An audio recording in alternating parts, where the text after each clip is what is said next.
여기 뭐 가면에 이렇게 되는데 제가 무슨 가면을 지금 할 상황은 아닌 것 같고요. 또 연설은 더더욱 아닌 것 같습니다. 일단 지금 상황을 보고 드린다고 그럴까요? 앞으로 어떻게 해야 될까? 이 점에 대해서 집중적으로 얘기를 해야 되지 싶습니다. 이 운동 작년에 제안 드린 것은 물론 시작은 노무현 대통령 서거였습니다. 그 이후에 어떻게 하면 내년 정권 교체를 할 수 있을까 집중적으로 고민하기 시작했고요. 내년을 보면 12월에 대통령 선거인데 4월에 국회의원 선거가 먼저 있습니다. 그래서 4월 국회의원 선거에서 다수당이 된 정당의 후보가 대선을 이길 확률이 압도적으로 높습니다. 내년 승부는 4월 총선에서 나게 되어 있습니다. 그래서 어떻게 총선에 다수당이 될 거냐, 세 가지 조건이 필요하다고 생각했습니다. 하나는 지역구도를 조금 더 극복해내는 것, 두 번째는 20, 30대가 적극적으로 참여할 수 있는 환경을 만들어서 무당파를 잡아내는 것, 그리고 세 번째는 민주진영과 진보진영이 다시 단결해야 한다. 이 세 가지 조건입니다. 그래서 이것이 가능한 정당을 설계해서 제시드렸습니다.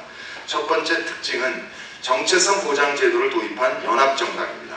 한 지붕 5가족입니다. 민주당, 민노당, 참여당, 진보신당, 창조한국당, 그리고 이제 우리 혁신과 통합이 당을 통째로 갖고 들어와서 독자성, 정체성을 유지하면서 크게 힘을 합치자, 그런 겁니다. 두 번째 중요한 요소는 이게 사실은 지금 통합 과정에서 별로 언급이 되고 있지 않은데 굉장히 중요한 부분이라고 생각합니다. 온과 오프를 결합하자는 겁니다. 그러니까 지금 있는 정당들은 오프 정당이라고 한다면 우리 경우에 2000년 이후에 인터넷에서, 그다음에 요새는 이제 스마트폰까지 나와서 그 온에서 준정치결사체 운동을 많이 해봤습니다. 근데 이거를 어떻게 정당 구조로 따로 또 같이 가게 만들 것이냐, 이걸 제안을 드렸습니다. 지금 대충 우리가 이거 제안을 드릴 때는 이게 성공하면 세계 정치사상 최초의 일이다라고 생각을 하고 제안을 드렸는데, 그동안 스웨덴과 독일에서 해적당이 성공을 했습니다. 그러니까 온에서 시작한 일종의 시민운동이 의석까지 이제 획득을 하면서 오프 정당이 만들어지는 과정에 있을 겁니다. 그래서 그 부분에 대해서 연구를 해야 되는데, 우리가 제안할 때는 세계 최초라고 봤지만 이제 이게 이미 실현됐기 때문에 얼마든지 그 건설이 가능한 정당 구조죠. 또 하나 중요한 부분은 이 온오프에서 활동하는 그 20, 30대를 어떻게든 공직 후보로 공천을 하자라고 제안을 드렸습니다.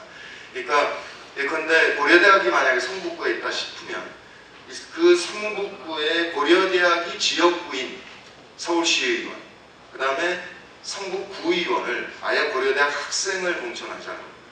그러니까 20, 30대 경우는 정착적으로는 자유주의적 진보 이렇게 얘기하는데, 이 윗세대들과 성장 배경이 워낙에 달라서 그 윗세대들이 가져왔던 뭐 거대 담론이라고 그러지, 또는 큰 조직이랄지 이런 것에 종속되거나 예속되기가 굉장히 싫어합니다. 그러니까 취미와 자기 이렇게 개별화돼 가지고 즐기는 세대이기 때문에 이들이 편안하게 온에서 활동하고 또 공직 후보까지 나가도록 해보자, 이런 제안을 드렸습니다. 얼마 전에 안철수 교수가 딱 5일 고민했죠. 서울시장 출마할까 여부를. 그랬더니 지지율이 50%가 나왔고, 또 박근혜 의원의 그 대세론이 순식간에 금이 가버렸습니다. 참 많은 분들이 언론에서 뭐 분석하고 전문가들이 분석하고 하는 글들을 보면서 저는 그렇게 생각했습니다. 정말 되게 호들갑을 떨고 있네. 이거 몰랐냐? 왜 모르는 척하냐? 이미 참여정부 중반 이후 또는 2007년부터 그 내연하고 있던 것이 안철수라는 훌륭한 분을 만나면서 폭발적으로 튀어나온 현상이지 그걸 몰랐더냐라는 거죠. 이번 서울시장 선거를 보면서 저는 이것이 우리가 제안했던 연합정당, 온오프 결합정당의 전형을 보여줬다라고 생각합니다. 그러니까 제 정당의 지도부가 전체, 그리고 시민사회 지도자들이 공동 선대본에 다 자리를 잡았습니다. 유권자 입장에서 보면 저 사람들이 다 한 정당 안에서 힘을 합치면 얼마나 좋을까. 희망을 줬고 그에 따라서 SNS로 무장한 시민들이 적극적으로 참여함으로써 서울시장 선거를 이겼죠. 바로 그렇게 적극적으로 참여한 시민들을 원정당으로 받아내지 않는 한 앞으로 한국 정치에서 희망이 없지 않나 이런 생각을 확인할 수 있었다는 거죠. 다른 지역 선거를 보면 참 재미있는 현상이 많이 나타났습니다. 서울시장을 제외하고 어떻게 보자면 전체를 다 졌다고 얘기할 수 있겠죠. 분열한 곳은 물론 다 졌습니다. 강원도 인제를 보면 민노당이 11% 획득해서 1000몇백 표 얻으면서 70몇 표 졌죠. 분열하면 졌습니다. 그런데 그 과정을 보면서 내년 4월 총선을 떠올려 봅니다. 민노당으로서는 그 박 후보가 굉장히 경쟁력이 있고 그 지역에 연고가 많은 분입니다. 어떻게든 양보하고 싶지 않았을 겁니다. 그러니까 그렇게 지역마다 특성에 따라서 후보의 특성에 따라서 조정이 불가능한 지역을 어떻게 조정해낼 수 있을 것이냐. 강원도 인제가 보여준 거죠. 또 하나는 충청남도 서산이었습니다. 거기는 민주당과 참여당이 경쟁을 하다가 선거 3일 앞두고 참여당 후보가 사퇴했습니다. 투표용지에 이름이 이미 올라가 있었죠. 역시 참여당 후보가 받은 수만큼 졌습니다. 그거를 같이 모았으면 이겼을 수 있겠죠. 그러니까 단일화 과정이 매끄러워야 된다라는 걸 보여줬습니다. 또 하나가 부산 동구 선거입니다. 거기 야권 단일 후보였습니다. 그런데도 졌습니다. 저 그동안 부산 선거에서 참 많이 다녀봤는데 요번같이 유권자들의 반응이 좋은 건 처음 봤습니다. 이러다가 정말 이기는 거 아닐까 이런 생각까지 들었습니다. 그런데 안 나왔습니다. 이분들이 투표장에.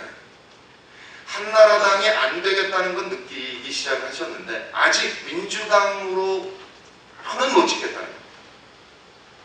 그러니까 이게 단순한 지금과 같이 분리 분열되어 있는 정당 구조에서 정당 간의 단일 후보의 한계인 것이죠.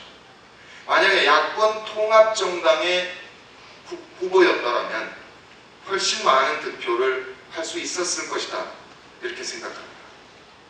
이번 서울시장 선거를 거치면서 시민들께서 또 다른 희망을 느끼시는 것 같습니다. 그동안 무당파를 조사하면 40%에서 많게는 70%씩 나왔죠. 근데 서울시장 선거가 끝나고 박원순 후보가 당선되는 것을 보면서 이제 희망을 더 희망을 느끼고 정치권의 변화를 요구하고 있습니다. 세력 지지도를 보면 한나라당이 40, 박원순, 안철수 세력 39%, 민주당 11%, 그리고 진보정당 3% 지지가 남았습니다. 이게 뭐를 얘기하는 거겠습니까? 자, 당신들 합쳐라. 이제 정당들끼리 자기들끼리 찌그닥빠그닥 해가지고 단일화하거나 또는 지금의 비민주적인 정당 구조 속에서 정당 간의 통합으로서는 아무런 전망을 보여줄 수 없다. 완전히 혁신된 정당에 모두 모여라 라는 얘기 아니었겠습니까? 엊그제 이제 민주당에서 최고위원회에서 결의를 했습니다. 3시간 정도 토론을 했다고 합니다. 지난해 8월부터 사실 민주당 지도부 전원 또 진보정당 지도부 거의 모든 분들을 만나서 이 방안을 놓고 깊이 있는 토론을 했고 이 방법밖에 없다는데 상당 부분 동의하셨습니다. 민주당 경우에는 정당 혁신을 통해서 지역 구도를 넘어서는 전국 정당을 만들고 그 힘으로 정권 교체를 해내야 한다. 그러니까 맏형으로서 역사적인 책무를 외면할 수 없고 그런 대의 앞에 고개 빳빳이 들고 나는 싫어. 내가 후보 되는데 대통합이 불편할 수 있어. 그러니까 나는 거부하겠어. 라고 말할 수 없는 상황이라는 거죠. 그래서 저는 지도부가 빠르게 합의를 했다라고 생각합니다. 아까 김창호 처장께서 국민의 명령 얘기를 잠깐 해주셨는데 국민의 명령의 활동, 그 다음에 이제 혁신과 통합이 출범하고 그 다음에 민주당이 당론으로 최고위원회 결의로 대통합을 제안하고 있는 이 상황에 대해서 저는 국민의 명령 회원분들께 정말 엎드려 절을 드리고 싶은 마음입니다. 지난 겨울 정말 혹독했습니다. 거리에 볼펜이 얼어서 안 써집니다. 그런데 그 겨울을 몸으로 돌파해낸 국민의 명령 회원들께 정말 정말 진심으로 감사드립니다. 여기서 몇 분 안 계신 것 같은데 그래도 그분들께 꼭 박수를 한번 쳐주세요.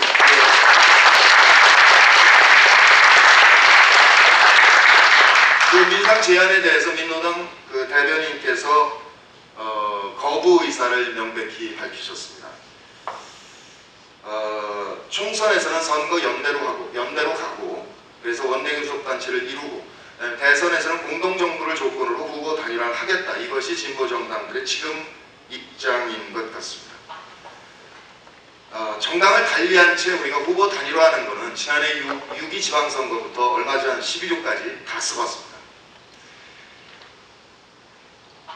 최선의 방법이 아니라는 것은 거듭거듭 확인했죠. 은평을이라든지 경기도지사나 김해을에서 확인이 됐습니다. 연합정당 안에서 최강의 후보를 뽑아내는 방법을 거부한다면 남는 방법은 두 가지입니다. 하나는 박원순 후보를 선출한 서울시장 경선 방식입니다. 5%에서 시작해서 박원순 후보가 이겼습니다. 그런데 박원순 후보는 지난 20여 년 동안 시민사회 활동가로서 깊은 존경을 받아온 사람입니다. 서울시가 워낙에 규모가 크기 때문에 관심을 받아서 힘을 모아낼 수 있었죠. 이 방식으로 정당을 달리한 채 245개 지구당에서 경선을 한다면 아마도 부산, 울산, 경남을 제외하고 노동자 밀집 지역을 제외하고 진보 정당들에서 경선을 통과할 수 있는 분이 아마 정말 5손가락 이상 꼽을 수 없을 겁니다. 노회찬 의원은 출마하지 못하시고 이정희 의원은 지금 3자 대결 구도에서 3위입니다. 3자 대결을 해도 민주당 후보가 이기는 걸로 나옵니다. 심상정 의원은 얼마 전에 역전됐습니다. 압도적으로 불리하기 때문에 이 방법을 채택하고 싶지 않을 것 같습니다. 그러면 나머지 방법이 딱 하나 남습니다. 정당 지도부 간에 지분 나누기 하는 겁니다. 지난해 순천에서 했었죠. 얼마 전에. 그러니까 민노당을 단일 후보로 인정하고 민주당이 후보를 내지 않았습니다. 그랬더니 민주당 후보들이 대거 탈당해서 출마했습니다. 거기는 한나라당 세력이 워낙에 없기 때문에 민노당 후보가 당선될 수 있었지만 수도권에서 그렇게 하면 아마도 대부분 지역에서 한나라당의 당선을 할 수밖에 없을 거라고 생각합니다. 이번에 민노당에서 인제에서 11%, 그 다음에 동대문 지역구에서 서울시의원에서 18%인가 받았습니다. 분석에 따라서 여러 가지가 나오겠죠. 민노당에서는 그것이 진보 정당들의 실력이다 이렇게 얘기를 하시는데 전적으로 동의되지는 않습니다. 민주당이 싫은데 그렇다고 안철수, 박원순 세력이 참여하고 있는 통합정당이 없기 때문에 진보 정당에게 간 표도 있을 것입니다. 어찌됐던가 확인한 것은 그렇게 쪼개지는 한 안 된다는 것을 확인해 실력을 보였기 때문에 결국 정당 지도부 간에 몇십 개, 30개가 됐든 40개가 됐든 진보 정당에 양보해라. 양보 안 하면 우리는 다 출마해서 우리 공면하자라는 벼랑 끝 작전이 아마도 가장 현재로서 짐작 가능한 안이 아니겠나 이런 생각이 듭니다. 근데 문제는 이런 선거 연대 방식이라는 것은 민주당 개혁, 그러니까 끝까지 진보 3당 통합이 이제 빠르게 진행되고 있습니다. 잘 되기를 바라는데 그 진보 정당 하나가 만들어졌다고 치고 민주당 계열의 정당이 있다고 했을 때 이 두 정당이 정당으로서 틀거리를 갖춰야 그때부터 뭔가 논의가 가능해질 겁니다. 그런데 내년 총선을 앞두고 예비후보 등록이 이미 12월 13일부터 시작됩니다. 시간이 가면 갈수록 협상이 어려워질 것입니다. 김대중 총재가 민주당을 완전히 장악하고 있을 때도 이 공천 물갈이는 유리창 깨지는 일이었습니다. 지금 민주당 세력 쪽에 그만한 힘을 가진 지도자가 있을 수 없다는 겁니다. 어떻게 한 달, 두 달 이미 몇 억씩 쓰기 시작한 후보들에게 여기는 진보 정당에 줄 테니까 당신은 양보하라 라고 얘기를 할 수 있는 것인지 참으로 난감합니다. 반면에 정체성 보장 제도를 도입한 연합정당으로 갔을 때 진보 정파들에게 어떠한 점이 괜찮을까 생각해 볼 수 있겠죠. 정치는 실리와 명분 아니겠습니까? 얼마 전에 이정희 대표께서 연합정당에 참여하면 의석수가 늘어난다는 사실을 안다 이렇게 얘기하셨습니다. 정책 연합은 할 수 있다. 그러나 연합정당은 못하겠다. 이렇게 해서 독자적으로 총선에서 독자적으로라는 뜻은 정당을 두고 선거 연대로 이제 원내 교섭단체를 이루겠다 이렇게 얘기를 하시는 거죠. 국민의 명령은 사실은 지난 6월부터 연합정당의 당 구성과 공천을 어떻게 할 것인지에 대해서 사실 구체적으로 제안을 드린 바가 있었습니다. 그런데 이제 시간이 너무 없기 때문에 국민의 명령이 제안한 방식으로 하기는 쉽지 않을 것 같습니다. 그러나 일단 지역구에서 활동을 시작한 정치인들에게 양보를 강요할 경우 대부분 불복해서 탈당 출마할 가능성이 높으나 하나 우리에게 중요한 수단이 있는 것이 바로 그게 비례대표입니다. 그러니까 민주당 당원 당규를 보면 30%까지 전략공천을 도입한다라고 되어 있거든요. 그거는 선거 때마다 아무래도 해야 됩니다. 이 전략공천에서 물론 경쟁력이 있는 후보라는 전제하에 진보 정당들이 후보를 낼 수 있는 기회가 선거 연대 할 때보다 대단히 높아질 겁니다. 또 하나는 상당히 유력한 진보 정치인들은 민주적인 경선 절차만 합의한다면 경선을 돌파할 가능성도 높아집니다. 그런데 지역구에서 원하는 만큼 또는 원내교섭단체 이상을 확보할 수 있을 만큼 후보가 만들어지지 않는다면 그렇다면 비례에서 대폭적으로 할애해 줄 수 있는 방법이 있다는 겁니다. 지난 6월인가 7월인가 민주당 현역 의원 연천에 가서 제안 설명을 드리고 나서 박지원 의원을 만났습니다. 만나서 이런저런 이 연합정당 건설 방안을 얘기를 하다가 비례로 보정해 줄 수 있다라는 말을 하니까 정말 눈이 반짝거리더라고요. 아, 그런 방법이 있었냐. 그거라면 얼마든지 가능하다. 그러니까 지금 민주당 내부는 김대중 대통령의 마지막 공식 행사가 노무현 대통령 장례위원회 위원들과 그 다음에 정세균 당시 대표, 그 다음에 박지원 의원이 참석한 오찬이었습니다. 그때 김대중 대통령이 뭐라고 말씀하셨냐면 나 이제 얼마 못 살 것 같다. 그러니 이제 당신들이 할 일인데 당부한다. 민주당과 진보당 간에 세력이 7대3이라고 해서 30%만 내줄 생각하지 말고 70%를 내주더라도 통합을 해내겠다는 자세로 통합해달라. 유언이다. 이렇게 얘기를 하셨거든요. 정치적인 표현이죠. 적절한 수준의 보장을 민주당 내에서 이미 넓게 공감대가 형성되고 있다는 겁니다. 민노당 분들하고 많이 만나보면서 얘기를 많이 들었습니다. 자, 총선에서 교섭단체 이루고 그다음에 대선에서 공동정부를 세운다는 건데 우선 여쭤보고 싶죠. 총선에서 원내교섭단체를 이룬다 하자. 민주진보 진영이 과반을 획득하지 못하면 대선 없는데 그럼 공동정부가 없는데 진보정당들이 교섭단체를 이루는 게 도대체 역사적으로 무슨 의미가 있나요? 적어도 모든 가치 앞에, 모든 전략 앞에 정권 교체를 도해야 되지 않나요? 우리가 한 지붕 5가족의 연합정당 안에 진보정파로 들어와서 연합정부를 세우자. 그래서 노동부와 복지부를 진보정파가 맡는 구조를 제안드렸습니다. 예컨대 진보정파가 30% 정도의 세력이라면 30%의 권한을 행사하면 되는 얘기입니다. 그런데 별도로 선거연대로 원내교섭단체를 이룬다. 그리고 공동정부를 세운다는 얘기는 무슨 뜻이냐. 결국은 원내교섭단체를 이루어서 그걸 캐스팅 보트로 해서 공동정부를 흔들어서 권력을 강화하겠다는 뜻 아니냐. 민노당 전략가들이 분명히 인정합니다. 사석에서. 그거 되묻는 거죠. 진보 정당만 전술 짤 줄 아냐. 그럼 민주당 입장에서는 어떻게 했느냐. 민주당 계열 쪽에서는 어떻게 하겠느냐.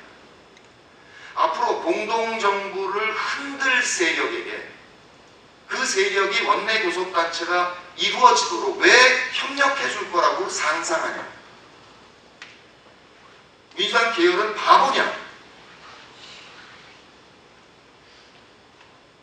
그렇게 여쭙는 거죠. 근데 민노당이, 진보 정당들이 지난 20년 동안 활동해온 부분에 대해서 존중을 넘어서 정말 깊이 존경합니다. 저도 이 선거연대 과정에서 단일 후보 동료하고 민노당 분들, 진보신당 분들 많이 만나봤거든요. 그분들의 헌신적인 활동에 대해서 정말 깊이 존경합니다. 그런데 진보를 어떻게 확산할 것이냐를 이 과정에서 연합정당을 생각해 볼 수 있는 거 아니냐라는 거죠. 지금까지 진보정당들에서 본 것은 영국의 노동당 모델입니다. 자유당을 밀어내고 노동당이 제2당이 됐고 집권당이 됐습니다. 우리도 그거를 이루고 싶어 하셨던 것 같습니다. 근데 영국과 우리는 아예 역사가 다르지 않습니까? 노조 조직률이 다르고 거의 막스가 놀았던 데고 우린 이념으로 분단됐고 그걸로 전쟁까지 치른 나라에 지역구도에 이 모순 구조를 갖고 농락하고 있는 조선일보가 있는 나라입니다. 지난 20년 그게 안 된다는 거예요. 영국의 노동당 모델이 안 된다는 걸 확인했지 않습니까? 그럼 두 번째 방법은 선거법을 개정하는 겁니다. 지금은 결선 투표 없는 소선거구제이기 때문에 양당제가 강제되지 않습니까? 제3당 이하는 지역당만 가능합니다. 민노당은 지역당은 아니라 적어도 지역에서는 노동자 밀집 지역을 제외하고는 당선 가능성이 전혀 없습니다. 그러니까 이 선거법, 이런 선거법이기 때문에 부산 같은 경우에 한나라당이 55% 득표하고 의석은 18개에서 17개를 먹습니다. 이 말도 안 되는 구조, 이거를 정당 득표율이 의석수에 정직하게 반영되는 제도로 바꿔내면, 그러고 그렇게 되면 연립정부가 얼마든지 구성이 가능해지죠. 다당제가 가능해지고. 그러니까 이 선거법을 개정해내야 되는데 선거법 개정은 여야 합의사항입니다. 한나라당이 왜 이 선거법 개정에 동의하지 않겠습니까? 이 구조에서 영남을 깔고 앉아있기 때문에 늘 다수당이 될 수 있기 때문에 그런 거지 않습니까? 그러면 한나라당이 언제 선거법 개정에 동의할 거냐? 방법은 이번에 혁신된 연합정당, 곧 지역구도를 넘어서는 전국정당을 만들어서 그 힘으로 부산, 울산, 경남에서 10개에서 15개를 우리가 획득하면 한나라당은 대구, 경북으로 고립되는 겁니다. 역으로. 그러면 16년에는 대구, 경북에서도 당선자가 나올 수 있게 되는 거 아니겠습니까? 그러면 한나라당이 그때 선거법 개정에 동의할 겁니다. 이 방법을 선택하는 것이 효과적이지 않냐는 거죠. 세 번째는 만나보면 민주당의 진보적인 분들 탈당에 나와서 민노당과 합쳐서 제2당이 되자라는 제안을 하십니다. 이건 정치 역사를 무시하는 발상이죠. 민주당이 비판받을 여지가 굉장히 많은 정당이지만 적어도 민주당은 71년 대선 또는 87년 분열, 90년 상당합당 이후에 호남으로 고립된 상태에서 버텨내고 살아낸다고 결속력이 강해진 그런 정당이고, 김대중 대통령, 노무현 대통령을 배출한 정당입니다. 김대중이란 탁월한 정치인과 같이 활동을 하면서 상대적으로 진보화된 민주입니다. 그러니까 이 민주당의 고정 지지층을 뺀 상태에서 민주 진보 진영의 설계가 불가능하다는 거죠. 그러면 그런 방법으로 생각한다면 한지붕 5가족인 연합정당 안에 일단 모여서 총선을 돌파하고 그 힘으로 정권교체를 하고, 그러면 한나라당이 TK로 고립될 때 선거법 개정에 응해올 것이고, 그럼 선거법 개정을 한 다음에 분립하자는 겁니다. 그때 그렇게 분립한다면 민주당 안에 있는 진보 정파가 지금의 민노당 진보신당 분들과 손잡고 분립에 응할 가능성이 그때는 생깁니다. 지금 민주당이 바깥에서 볼 때 대단히 보수적인 정당이다라고 공격을 많이 받는데 물론 그렇습니다. 무지개 정당이죠. 굉장히 넓은 스펙트럼이죠. 그 의원들이. 왜 그렇게 했습니까? 지역구도 때문에 장관이나 차관을 하고 은퇴한 나온 사람이 정치를 하려면 호남부는 민주당 가셔야 됩니다. 박형준 교수가 부산에서 상당히 진보적인 교수였잖아요. 그냥 뭐 한나라당 갔잖아요. 왜 갔겠습니까? 당선되려면 부산에서는 한나라당을 선택할 수밖에 없었던 거죠. 그러니까 노무현 대통령이 얘기한 대구에서 콩이면 광주에서도 콩이고 대전에서도 콩인 나라가 만들어지지 않는 한 자기 이념과 정책에 따라서 정당이 분립되지 않는 겁니다. 그러니까 연합정당, 전국정당을 만들어서 선거를 한두 번 치르게 되면 지역구도가 무너져 내립니다. 선거법 개정에 성공한다면 더 빨라지겠죠.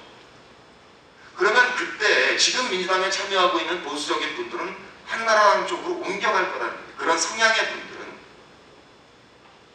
그러니까 지금 진보정당이 선거 제도의 한계 속에서 20년 동안 노력해 오신 것을 높이 평가하지만 전망이 안 서지 않느냐. 연합정당 안에 합류하는 것이 훨씬 빠른 방법 아니냐. 다시 말씀드려서 실리와 명분으로 얘기하면 실리 의석수 늘어난다. 이정희 대표 분명히 얘기하셨어요. 그럼 이제 명분입니다. 정체성을 유지하면 되거든요. 그러니까 한지붕 다섯 가족으로 이미 노동과 복지에 대해서는 합의가 거의 다 이루어졌습니다. 11월 안에 발표될 거거든요. 공동 정책에 대해서. 그럼 정책 연대 다 됐죠. 하나 다른 게 정당 문화가 다르다는 거거든요. 그러니까 진보 정당들은 진성당원제고 민주당은 이거 뭐라고 얘기해야 될지 모르겠습니다. 솔직한 얘기로 제대로 된 지금 제대로 건설되어 있는 정당이라고 얘기하기가 좀 부끄러운 면이 많아서 이게 다르니까 같이 못한다는 거죠. 지난해 8월부터 국민의 명령도 그렇고 혁신과 통합도 그렇고 당대 당으로 통합하라고 한 번도 얘기한 적 없습니다. 민주당의 현재 당원 구조는 역사의 산물이란 말이죠. 이거는 부정한다고 부정되는 것도 아니고 마음대로 비판해서 되는 것도 아닙니다. 존중해야 되는 존재거든요. 대신 진보정당들은 진성당원제로 소수의 정당 당원입니다. 이 둘을 섞으면 당연히 지죠. 민주당이 지금 전화 걸어서 당원입니까? 물어보면 당원입니다라고 대답하는 분이 한 대략 40만 명 정도 됩니다. 그러니까 민노당 7만, 5만, 3만 이러면 40대 7 치죠. 그러니까 진보 통합을 하고 싶으신 거죠, 지금. 15만 정도 큰 힘을 만들어서 힘 대 힘으로 민주당 계열 쪽과 연대가 됐든 연합이 됐든 뭔가를 해보겠다. 이런 계산이신 거죠. 그런데 여전히 그래도 집니다. 그러니까 지금 이 통합운동을 하면서 다 생각해보면 결국은 민주당의 당원 구조가 딱 발목 잡고 있습니다. 그런데 이건 비판의 대상이 아니라 역사의 산물이라면 해결 방법은 뭐냐? 시민들이 적극적으로 앞으로 만들어질 멋진 연합정당에 당원으로 참여하겠다 라고 약속하고 정당 만들어질 때 대대적으로 참여해서 당원 구조를 광역별 인구 비례에 맞게 차츰 완화해 가는 것 이외에 다른 방법이 전혀 없다는 겁니다.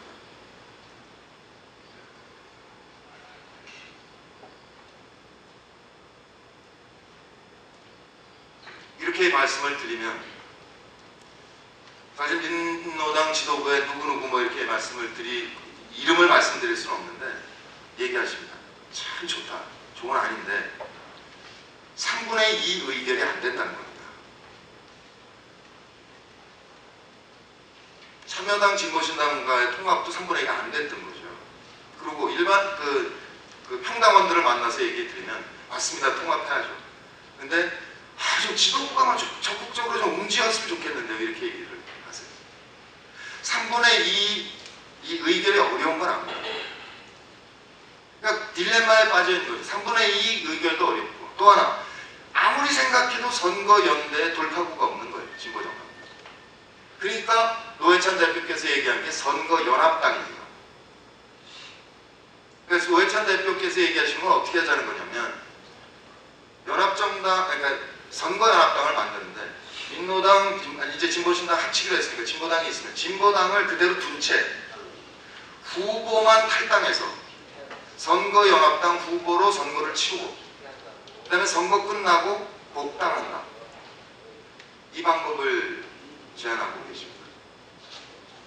근데 이게 유권자한테 설득이 되겠습니까? 선거를 위해서 임시로 모였다가 선거 끝나면 해체될 정당에 표를 주겠냐는 거죠. 그래서 진보정당 분들께 호소드리는 것은 뭐냐면, 좋습니다. 우리가 연합정당을 제안드리고 있는데 연합정당과 그 다음에 선거연합당 사이에 접점이 있을 수 있을 것 같아요. 그러니까 동의되는 사람들이 연합정당을 만들고 그 다음에 진보당과는 정당연합을 하자는 겁니다. 그러니까 당사를 그냥 바깥에 두시라고. 다만 법적으로는 해체를 해야 됩니다. 이중당적 금지 조항이 있기 때문에. 그러니까 법적으로만 해체하고 당사, 당원 명부 그대로 다 갖고 계시고 출근도 그냥 그 당사로 하시라는 거죠. 그렇게 한 상태에서 모여서 총선 이기고 대선 이긴 다음에 선거법 개정에 성공하면 그때 분립한다는 조건만 확인하자는 거예요. 그러면 국민들에게 얼마든지 당당하게 설득할 수가 있습니다. 선거법이 이래서 우리가 안 되는 거니까 선거법 개정하면 다당제가 얼마든지 허용됩니다. 그때 분립하겠습니다. 지금은 적어도 그때까지는 힘을 모아서 국정을 안정적으로 운영하겠습니다. 이렇게 호소한다면 가능하지 않겠냐. 이런 거죠. 그렇다면 이런 방안에 대해서 지금 민노당에서 거부를 하셨는데 그렇게 듣자마자 거부하실 일이 아니라 진보통합을 당연히 돼야 됩니다. 진보통합을 논의하면서 동시에 대통합도 주제로 올려놓고 토론을 시작합니다. 그렇게 이제 호소를 드리고 싶은 거죠.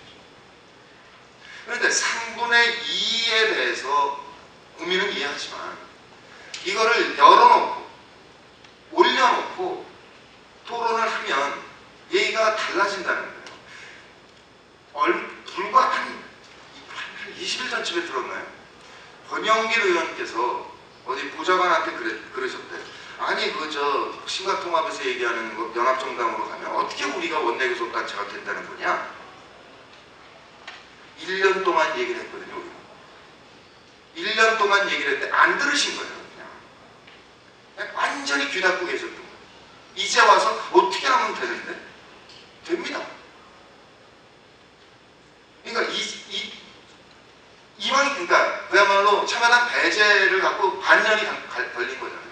자, 참여당하고 같이 하는데 민주당하고 당대당으로 합치라는 것도 아니고 혁신과 통합이 제안하고 또 민주당이 제안하고 누가 제안한 건 중요한 게 아니라 시민들이 대대적으로 참여한 완전히 혁신된 정당 구조. 거기에 온으로 자유롭게 20, 30대 그 무당파가 대거 참여한 이런 정당 구조 속에서 왜 진보 정파가 소멸될 거라고 생각하냐는 거예요. 진보 정당들이 지난 20년 동안 주장해왔던 모든 정책을 다 받았습니다. 지금 민주진영에서. 그럼 봐라. 우리가 걸었던 길이 옳지 않냐. 정책을 갖고 토론할 때도 떳떳하죠. 민주당 계열에서는 뭐라고 얘기하겠습니까? 그때 시대 상황이 보수 시대였기 때문에 이제 진보 시대가 됐으니까 이렇게 할 수 있지. 시민 속에서 경쟁을 하면 확산될 것이 뻔한데 그렇게 되면 전 솔직히 이건 그냥 사석에서 가끔 얘기합니다만 2022년 되면 난 이정희 의원이 대통령으로 될 수 있을 거라고 생각합니다. 연합정당 안에 들어온다. 그러니까 3분의 2라는 현실적인 딜레마를 내세우고 아예 논의도 안 하겠다라는 것은 지도자가 아닌 거죠. 7, 80년대 그 어려웠던 시절에 우리가 왜 김대중, 김영삼이라는 분을 참 대단한 정치인이라고 생각했습니까? 뭔가 절벽일 때 돌파를 해냈거든요. 단식해서 민주주의 만들어냈고, 2.12 총선에서 신민당 돌풍을 만들어내면서 50이 무너져 가잖아요. 그게 지도자가 하는 일이죠. 그거를 나서서 당원을 설득하고 돌파를 맞더라도, 그런데 논리가 좀 많습니까? 아까 말씀드렸다시피 실리 있어 명분 지켜. 진보가 확산돼. 진보가 집권할 수 있어. 아무리 봐도 민노당 분들하고 저 여러 번 토론해 봤는데 당신 틀렸다. 우리가 옳다라고 논리적으로 설명하는 분을 단 한 분도 만난 적이 없습니다. 그냥 싫다는 거예요. 1시간 반을 얘기를 하면 이성적으로는 다 이해됩니다. 그런데 참여정부 5년 동안 당했던 거 생각하면 이가 갈립니다. 1000명 이상 구속됐고 몇십 명이 죽었다. 압니다. 왜 모르겠습니까?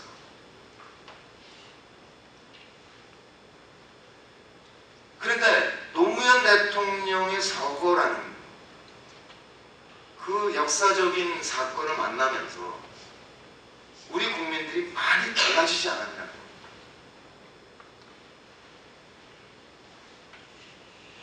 저도 이 운동하면서 아까 김정은 조장 말씀하셨지만 몇 번 정말 포기하고 싶었거든요. 제일 고통스러웠을 때가 내부 갈등이 있었을 때. 견딜 수가 없는 고통을 느꼈습니다. 완전히 난자돼서 걸레가 됐습니다. 저 자신이. 다 제 무능 탓이죠. 그런데 그렇게 됐을 때 정말 주저앉고 싶은데 주저앉게 못하는 게 노 대통령 마지막 날 모습이거든요. 그러니까 집 가까운데 작은 비석 하나 세워라라는 말이 나는 죽어서도 지역구도를 극복하는데 기여하겠다라는 뜻이라는 것은 한 1년쯤 지나서 알았습니다. 제가 6.2 지방선거를 거치면서. 그랬는데 그러함에도 늘 이해가 안 됐던 거는 뭐냐면 당일날 아침에 집을 나가는 폐쇄로에 찍힌 그 모습입니다.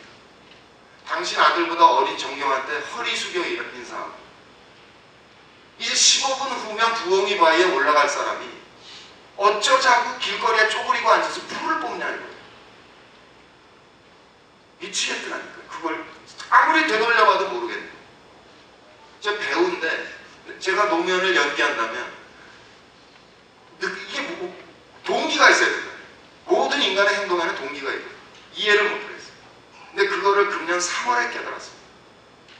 어디 강연 갔다가 현대사 얘기하고 문이카 목사 얘기를 하다가 아차 그거였지라고 생각한 게 뭐냐면 76년에 문 목사가 전주교도소에서 죽겠다고 단식을 하신 적이 있어요. 박정희 대통령한테 유시헌법을 당장 철폐하지 못하니까 민주화로 방향을 선회하는 것을 보여라. 아니면 나 여기서 죽는다는 거예요. 근데 이 썩어질 정권이 20일이 넘은 다음에 알려주더라고요. 가족들한테. 죽겠다고 단식하고 있는 사람을. 그래 정신없이 쫓아 내려갔죠. 근데 너무나 우리는 걱정하고 내려갔는데 막 웃으면서 좋아하시면 완전히 뼈밖에 없는데 죽을 자리 찾았다. 그러면서 절명시를 읊어주셨습니다. 나는 죽는다. 나의 스승은 죽어야 산다고 하셨지. 그 말만 믿자. 그 말만 생각하자. 나는 오늘도 죽음을 산다. 그 시를 말하기도 전에 또 아차. 노무현 대통령은 그때 15분 후면 내 육체의 생명은 끝나지만 역사 속에 나는 살아있다. 살아갈 것이다 라는 걸 확신하고 있었다는 겁니다. 그러니까 그 며칠 전에 풀을 뽑았듯이 그날도 뽑았던 거고 지금도 뽑고 계시다는 겁니다. 그러면 이제 운명이다가 명백히 잡히지 않습니까? 일제시대부터 시작해가지고 몇십 년을 단단해져 온 이 기득권 구조. 신앙민 그 언노련 대표였던 양반이 지금 책을 씁니다. 혼맥에 대해서. 한국 지배층 혼맥. 이명박 대통령과 정경련 이런 사람들 모여 앉아서 회의하고 있는 거 이렇게 보면 얼굴 하나 이렇게 보면 그게 다 가족입니다. 다 사돈의 팔촌입니다. 조선일보, 동아일보 다 삼성하고 친척이죠. 그 기득권 구조. 거기다가 국민들은 고도 성장을 원하죠. 복지하면 포퓰리즘이라고 몰아치는데 국민이 도와주지 않죠. 그 단단한 기득권 구조 속에서 마음은 진보적인데 생각은 진보적인데 꼼짝 발싹하지 못한 채 5년 보내고 그리고 이제 폭격을 당하고 있는 겁니다. 그때 한번 생각해 보세요. 조중동과 검찰과 이명박 정부가 봉화를 포위하고 그냥 폭격을 해대고 있었습니다. 그거는 노무현 한 사람을 향한 공격이 아닌 거거든요. 민주진영, 진보진영 모두를 향한 공격이었습니다. 그러니까 이제 괴멸까지 몰리는 거예요. 그러니까 우리 안에서 노무현 대통령 구속수사라는 요구까지 나온 거 아닙니까? 이 노무현이 폭격당하는 과정에 민주진보진영이 전부 몰락할까봐 나는 살아야지 이러고 탈출하려고 구속하라 이렇게 얘기했던 거잖아요. 그러니까 당신 하나만을 공격하는 게 아니고 민주진보진영 전부 공격하는 걸 아시니까 나를 버려라. 나의 실패가 진보의 실패가 아니다. 아무리 호소해도 안 되죠. 그러면 내가 싸고 가는 수밖에 없다. 나 정말 허물이 있다. 잘못한 거 있다. 생각 못한 것도 있고 내가 실수한 것도 있다. 그러나 난 적어도 이 기득권 구조 속에서 할 수 있을 만큼 노력 다 했다. 근데 그만 결과이다. 그러고 몸을 던진 겁니다. 그러니까 무슨 그냥 신기하지 않습니까? 그 포위망이 일거에 해체돼 버렸습니다. 그가 몸을 던짐으로 해서 포위망이 일거에 해체돼 버렸고 이제부터 우리는 진보를 향해서 행진할 수 있게 됐다는 겁니다. 길을 열어줬다.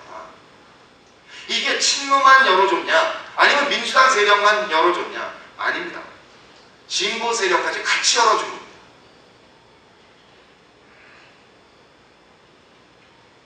그러니까 진보 정당들의 지난 20년 노력과 이 이명박의 어처구니없는 기록적인 역주행 거기에 이걸 쌓고 몸을 던진 노무현 대통령의 서거가 한꺼번에 작용을 해서 확 변화가 일어나기 시작합니다. 왜 노무현이 죽을 수밖에 없었나? 이거 책으로 쓰면 성경 10권이죠. 이미 10권쯤 나왔습니다. 책이. 국민들은 안 읽습니다. 그냥 가슴을 두들겨 팬 그냥 존재를 두들긴 그 투심으로 다시 생각해 본 거죠. 국가가 뭐냐? 도대체 권력이란 뭐냐? 정책이 뭐냐? 그 양반은 뭔 얘기를 했냐? 국가비전 2030은 뭐 하자는 얘기냐? 새삼스럽게 들여다보면서 달라지기 시작했다. 그러니까 참여연대에서 그동안 모든 선거의 공약을 집배성해서 분석합니다. 근데 6.2 지방선거 이전까지는 여야 불문 삽질 공약이 대세였어요. 모두 삽질 공약. 1000억 이내는 아예 집계도 안 할 때가 너무 많아서.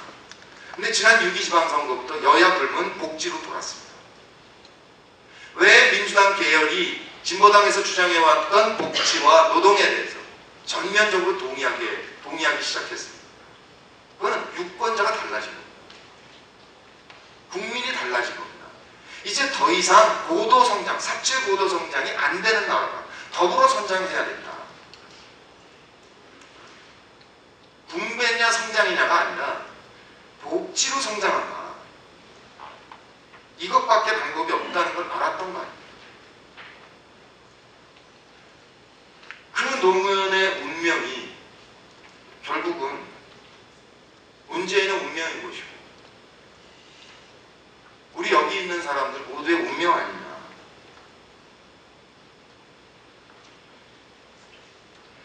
재밌는 조사는요. 그 존경하는 대통령을 묻습니다. 여론조사해요. 그게 YS 때 시작한 겁니다. 그 조선일보가 YS 이후를 생각해보니까 어떻게 하나 고민하다가 과거에서 찾은 거예요. 모델을. 박정희 대통령을 신화 만들기를 시작합니다. 집중적으로. 뭐 그렇겠죠. 뭐 이승만을 하겠습니까? 전두환을 하겠습니까? 아무리 젊은 여자랑 술 먹다 총 맞아 돌아가셨지만 어찌됐든 보릿고개를 넘은 신화가 있는 분이니까. 그래서 한때는 60%까지 올라갔습니다. 존경하는 분들. 정말 낙담하게 만들죠. 이 국민 어쩌란 말이냐. 그런데 이게 노무현 대통령 서거 직후에 완벽하게 바뀝니다. 돌아가시자마자 조사한 거는 박정희 31, 노무현 30, 김대중 12가 나왔고요. 2년 지나서 조사한 거는 박정희 34.5, 노무현 31.5, 김대중 14.5가 나옵니다. 김대중, 노무현 두 분을 합쳐서 46%가 나옵니다. 이게 역전된 게 노 대통령 서거 직후부터 나타난 현상입니다. 그러니까 박근혜 의원이 이미 대세로는 금이 갔지만 35% 정도에서 왔다 갔다 하는 게 이것과 무관하지 않습니다. 우리에게는 지금 무당파로 40에서 70%가 무당파라고 얘기를 하고 있지만 마음속에 저 민주진보 진영이 조금만 힘을 합쳐준다면 얼마든지 지지하겠다가 이미 고정적으로 46%가 있는 겁니다. 여기에다 5%만 얹으면 우리는 안정적으로 집권해 나갈 수 있습니다. 이제 더 이상 소수 정파가 아닌 거예요. 그러니까 97년 대선을 보면 김대중 후보는 자기를 죽이려 했던 사람과 손을 잡고 정권 교체를 했습니다. 2002년에 노무현 후보는 재벌 후보와 겨우 손잡고 정권 연장을 했습니다. 이제 다시는 우리 이렇게 굴욕적으로 수구와 보수에 손 내밀지 않고 그냥 민주진영, 진보진영이 힘을 합치면 집권도 물론 될 뿐만 아니라 안정적으로 전국을 운영할 수 있다는 겁니다.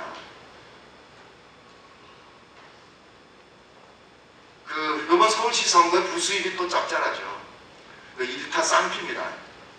나경원 보냈고 박근혜도 잡았습니다. 이제 우리가 만들면 돼요. 12월 안에 통합정당을 만들고 4월에 국회의원 선거에서 다수당이 되고 6월에 국회 개원되자마자 국정조사권을 발동해서 싸그리 다 뒤집어 엎어야 됩니다. BBK부터 4대강이며 뭐 저축은행 사태며 내곡동 도곡동 해가지고 싸그리 뒤집어 엎으면서 한 6월 7월쯤에 국민참여 경선을 하는 거죠. 그러면 누구라도 이깁니다. 그러니까 뻔히 보이는 길을 두고 안 가는 거예요. 이게 무슨 짓이냐 이거예요.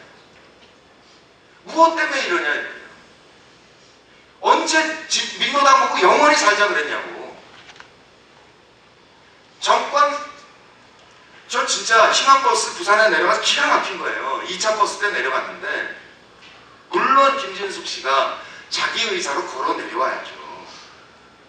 근데 내려오면 다냐고.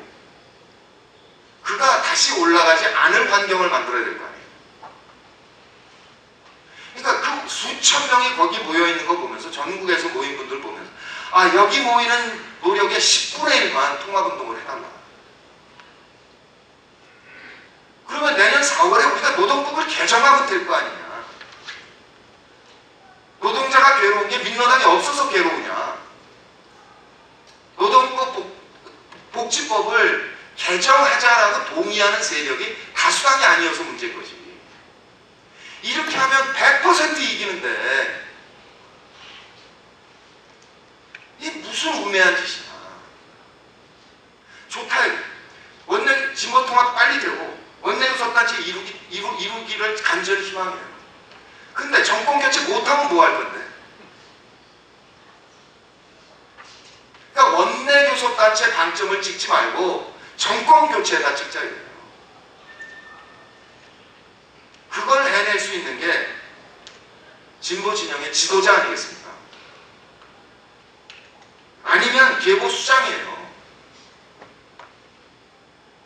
그러니까 민노당 안에 주류가 당권파가 당권을 유지하기 위해서 무엇이 좋은가 거기에서 출발하면 아무런 대답이 없어요. 정권 교체의 방점을 찍고 거기에 힘을 다지자. 진보 정당국들에게 간절히 호소드립니다.